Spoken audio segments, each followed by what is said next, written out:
When you hear quantum computer, you probably think of something straight out of a sci-fi movie, right? Some glowing box that can solve anything in a split second? Well, the reality is they're already here, and they're both way more amazing and honestly a lot more specialized than you'd probably guess. So let's dive in and demystify these machines that are literally built to calculate the impossible. You know, for our entire lives, computers have gotten faster and smaller because of one simple rule, Moore's Law. The idea was that we could basically double the number of tiny switches, or transistors, on a chip every couple of years. But just look at this. We've been shrinking those things for decades, and now we're at the atomic limit of silicon. We are literally hitting a physical wall. And this really gets to the heart of the problem. If we want to solve the universe's biggest, gnarliest challenges, we can't just keep making our current tech a little bit faster. The issue isn't just about speed, it's about the fundamental approach. We actually need to start playing by a completely new set of rules. So what's the solution? Well, we have to move beyond the binary world, the ones and zeros that have defined every computer until now. And I want to be clear, this is not just an upgrade like getting a new phone. This is a complete and total rewrite of the rulebook, using the strange and incredibly powerful laws of quantum mechanics. This image here, I think it just perfectly captures that shift in thinking. On the left, you've got classical computing. It's built on absolute certainty. A switch is either on or it's off. It's black and white. But on the right, you have quantum computing, and it's built on probability. It lives and works in all those complex, messy, gray areas in between. Okay, so let's break that down just a bit more.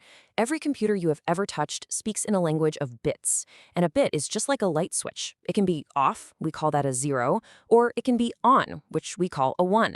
That is it, just two states. Totally certain, totally predictable. A quantum computer, though, it uses something called a qubit. And this, my friends, is where things get really, really weird. Thanks to this mind-bending quantum principle called superposition, a qubit isn't stuck being just on or off. It can be a 0, it can be a 1, or, and this is the part that changes everything, it can be both at the exact same time.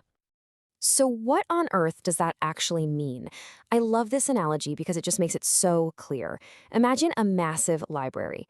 A classical computer, with its bits, would have to go through and read every single book, one by one, to find what it's looking for.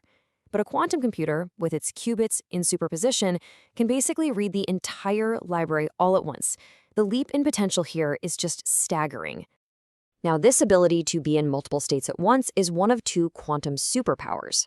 When you combine that, superposition, with another bizarre phenomenon called entanglement, well, that's where you unlock a totally new kind of computational power. Entanglement is where two qubits become linked, and they instantly mirror each other, no matter how far apart they are. And you can see how this all builds on itself right here in this graph. A classical computer's power grows in a straight line. You add another bit, you get a little more power. Simple. But look at that quantum curve. When you add more qubits, the power doesn't just add up, it multiplies. It grows exponentially. It just skyrockets. To try and put that into perspective, get this, just 50-50.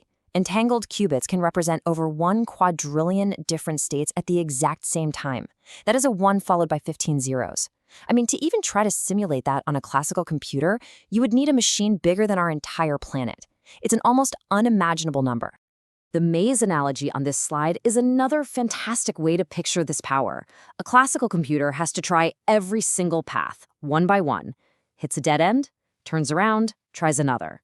A quantum computer, because it can be in all states at once, explores every possible path simultaneously. It finds the exit almost instantly. Okay, so this sounds like some kind of magic machine that can do anything, right? Well, not exactly. And this is a really important point. A quantum computer is a highly specialized tool. It's designed to solve a very specific class of impossible problems that completely stump even the world's best supercomputers today. The great physicist Richard Feynman once famously yelled, "Nature isn't classical, damn it." And he was absolutely right. The world around us at the atomic level is governed by the weird rules of quantum mechanics. That's why our classical computers are so bad at simulating it. But it's also why quantum computers are a perfect match for the job. So let's get really clear on what it's for and, just as importantly, what it's not for. Take a look at this table. For things like simulating complex molecules to discover new drugs, or figuring out the absolute best route for thousands of delivery trucks, quantum computers are in a league of their own. But for playing a video game, browsing the web, or working on a spreadsheet, your laptop is way faster, cheaper, and much, much more efficient. This is a specialist, not a generalist. And there's another really big reason you won't be replacing your laptop. Those qubits, they are incredibly fragile. Any little vibration, any stray heat, and it creates noise that just wrecks the whole calculation. So to keep them stable, these machines have to be kept colder than deep space, at temperatures that are right near absolute zero.